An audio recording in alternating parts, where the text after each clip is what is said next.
Yankoɓe Bowal Ganni rendo pinale neesu. Bowal Ganni ine to hande yurnitade rendo men e waylo waylo aduniyankejo goɗɗo ɗo e sampude namdal holto paaden. Holto paaden noon ngal namdal jibinamata koye wemre walla taw jibina koye wemjede. Holto paaden ko nattude yiide ɓarorɗe walla duttorɗe laatinoɗe hanki ngorodi rendo men hande natti hiisede. Holto paaden ko namdal campangal e nder leydi Sénégal niwnotonoɗo ina soynoɗo woɗɗi ko sikkanno ko leyɗele goɗɗe tan kandi hen kono kañum handani hen.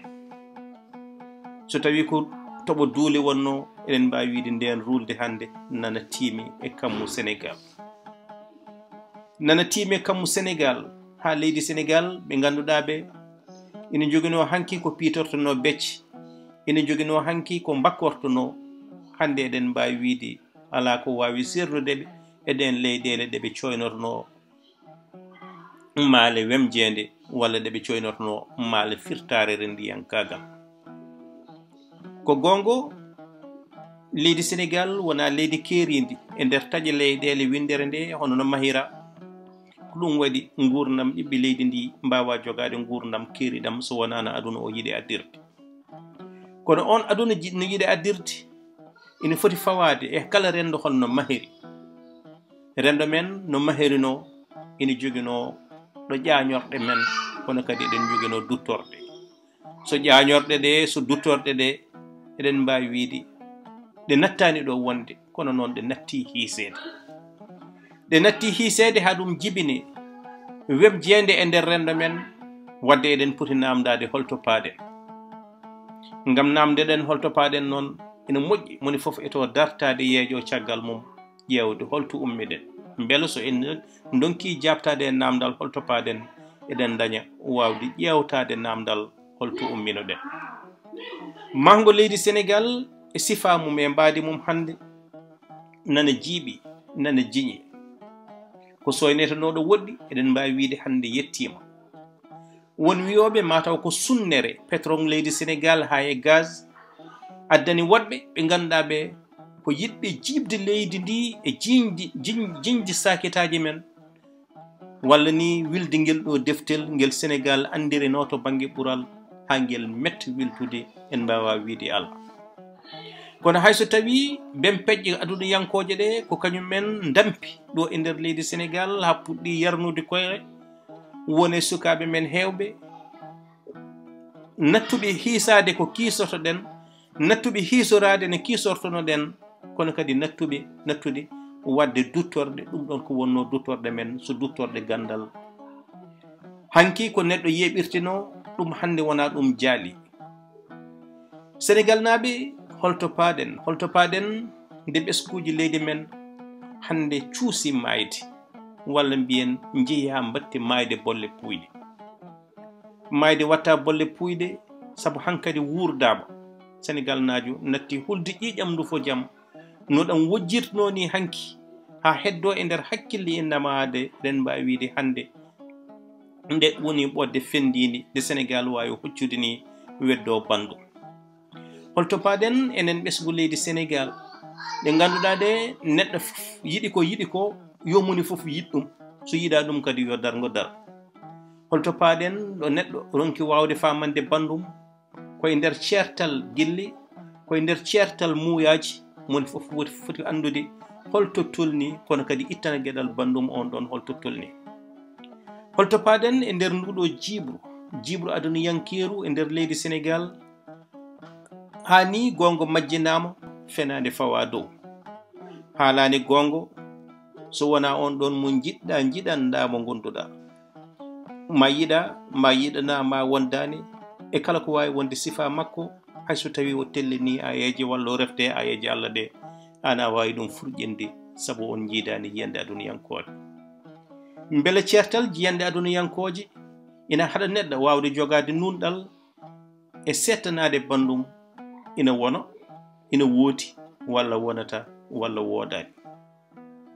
Holto paaden ko namdal udditingal ngal moni fof foti etade jabtade kono wawa jabtade so wona o ƴeewa holto dariɗen hannde. Dariɗen koye rendo ngo ganduɗa ngo ɓen yeɓeteɓe ɓen ñemtinteɓe gona jaale poɗɗe yeɓede poɗɗe ñemtinede. mataw noon ɓe koniri hakkillaji innama ade en hutorade ayawoji goɗɗi walla hutorade caktirɗe. ɗen caktirɗe kadi ɗe jinganani gandal, jinganani peewal, jinganani ɓural, kono noon jiilotode ko ɓuri webde dokkoje konngol kala neɗɗo taw on ɗon kadi ala ko hutorto so wona miijo mum, wona gandal, kono noon ko hakkilantagal mum kerigal tan hutorto. holto paaɗen so tawi ɓeɓe ganduɗa ɓeɓe ñemtinɗen hayso tawi tan en dutti e nder inɗe mabɓe ma en taw to banggue baylugol inɗe gam yaadude e yonto mataw walla taw ko inɗe joljole, ɗum ɗo wona hunde nde ganduɗa nde nde yimɓe mbawi ñemtinede. so neɗɗo yeehi ha wattide innirde hoore mum ka ngaɗo mo sellani ko ɗum yeru tan mo jiɗɗen rokkude. so neɗɗo yeehi ha inniri hoore mum manam ko gaaka woni mollol walla mbiyen ɗayɗo, taw on ɗon ko jeeɓateɗo ñemtinteɗo, yimɓe ne poti miccitade e yurnetade koye men. ɗum ko yiru tan mo dokkote. so neɗɗo yeehi ha watti innirde hoore mum neɗɗo kangaɗo walla kangaɗo neɗɗo, ko ɗum yeru tan mo dokkoten, taw on ɗon ko ruttorde e nder aduna o eɗen poti wawde yurnitade koye men. jurnitoɗen koye men ɗo janguinowo gonnoɗo hanki yeru jeeɓetenoɗo mo jangowo soynotono dogo hande wonti piddiɗo on ɗon mo janguinanno ha hormo ponnoɗo wonde hakkude mabɓe bilade hakkude mabɓe natti ɗon wonde hande. holto paaɗen ɗo ganduɗa ɗo e nder janguirɗe men natti tan wonde nehirde, kono noon ko etade tan lowde e nder sukaɓe men, ɗum ɗon ko eggina e nder defte goɗɗe taw ala foof ɗo needi ɓarordi woodi e nder école aji men. beele wona ɗum ɗon battini e nder rendo men e sifa maali no gurduɗen ha hande hay goto jibinta ɓiyum, hay goto tannata tanum. holto paaɗen ko namdal udditingal, kono ko namdal moni foof fodde mum ƴewde holto ummiɗen, kono kadi fodde ƴewde holto fayi koyngal mum hande. ko gongo anduɓe mictima hen ko wayno Cheikh Hamidou Kane andinino en hanki men wona goto, kono janggo men walla hande men ko goto wonoyto. ɗum ko andude won joguinoɓe meslal ina eto wadde feere ha ɗakkodira palleje ɗe jiida watta ɗum wudere wotere wona wudere aduniyankore, beela moni foof ina wawa nattude nder hen e nder nden on suddare hayso tawi o yitataka hen hoore makko.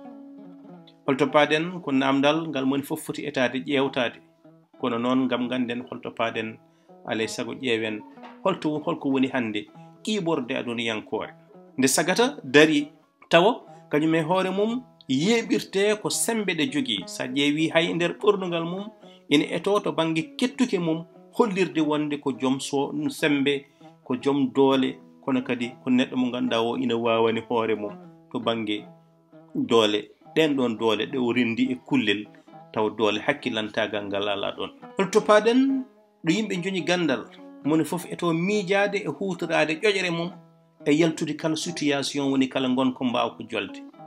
holto paaɗen ko ɗum namdal udditingal ngal moni foof foti etade jabade, kono gam ganden holto paaɗen eɗen poti namdade holto ummiɗen, beele sen donki wawde jabtade e namdal gadanal ngal eɗen duttoto e namdal ɗimmal ngal.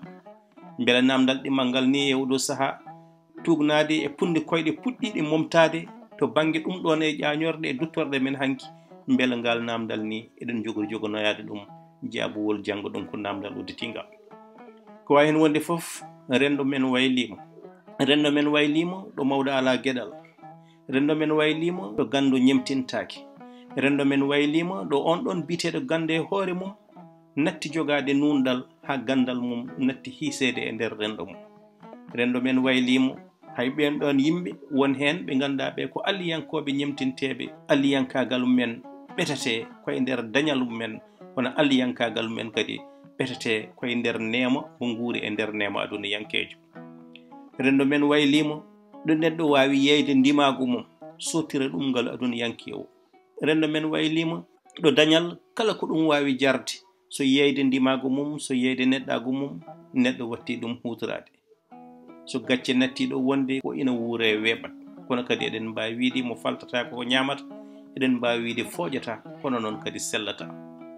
Ngo rendo noon ko rendo wemjeende, moni fof tan woni koye membade beele ne yiilo musul ɗo yaltiri e nder gurdam ɗam, hay goto natti miijade holko janggo jogori wonoyde. Holto paɗen en ngalana jaabowol ngal ɗo namdal, kono en poti wawde andude holto ummiɗen. So ɗum ala ganden kam holto pawɗen koyɗe men.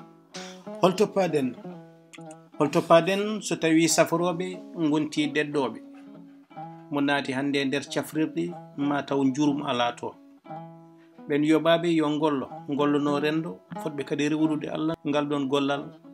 sa tawi ɗumen hande e nder gollorɗum men ma taw ina puyni ñaw, te neɗɗo famɗinantaki tati mum ñaw ko hen jeeya. ɓen gollotoɓe e nder nokkuji cafrirɗi ɓe ngala jurum e famarɓe doole. ɓen gollotoɓe e nder cuuɗi cafrirɗi ɓe ganduɗa ɓe e nder becce mabɓe wona ɓerɗe goni toon, kono noon ko kaaƴe goni toon. wawɓe timde e neɗɗo ina tallo, wawɓe wirtade neɗɗo mo fofade mum fuɗɗi haggude tawa ƴewata ɗum. ɓen ɓe ganduɗa ɓe etata ko yiilade holno paborto neɗɗo ha daɗa mbiyamo holko joguiɗa, kono noon ƴewata ko holko neɗɗo jogui gam wawde fabade mo e sirde ko jogui ko. Holto paɗen e nder ngoɗo rendo ngo yurmede natti wodde. Yurmede natti wodde ko yeyete ɗo fonno ɓurɗe webnede. sa yeehi e nder leydi men ma taw ko ɗon ɗum ɓuuri sattinede. mo dari e nder hôpital uji ma taw so ƴettude ɗon oto, so sodde ɗon ko ñamate, ko ɗon ɓuuri sattude. ɗonne kadi yimɓe ina ƴetti kaaƴe ina mbaɗe nder becce, ina itti ɓerde gonnoɗe toon.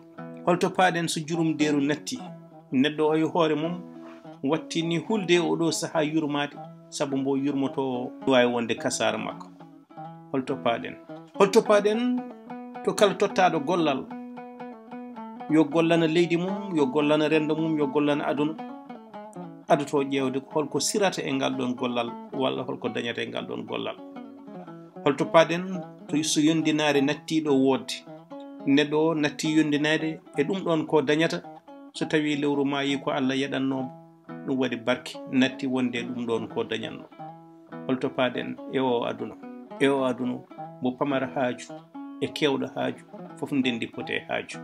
Holto paɗen e nder ndoɗo aduna lennuɗo gaafi ha fijirde watti wonde paggorgal ɓurgal mawnude nder aduna, ɗo gandal natti wonde paggorgal, ɗo peewal natti wonde paggorgal.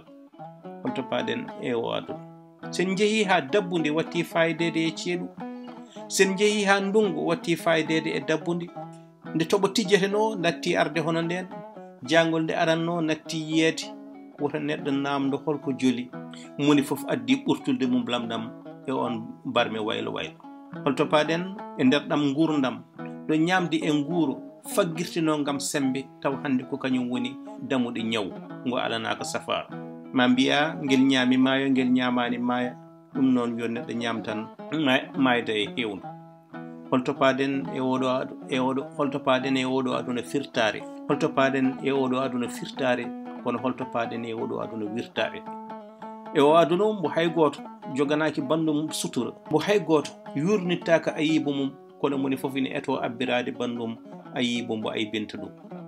Holto paɗen e oɗo aduna ko namdal udditingal ngal en cuwata o dañande jaɓowol, kono tawden ganda holto paɗen ƴeewen kam holto dariɗen caggal mum jeejoɗen, beele so en donki jaabade kadi eɗen dutto eɗen ƴeewa holto gumminoɗen.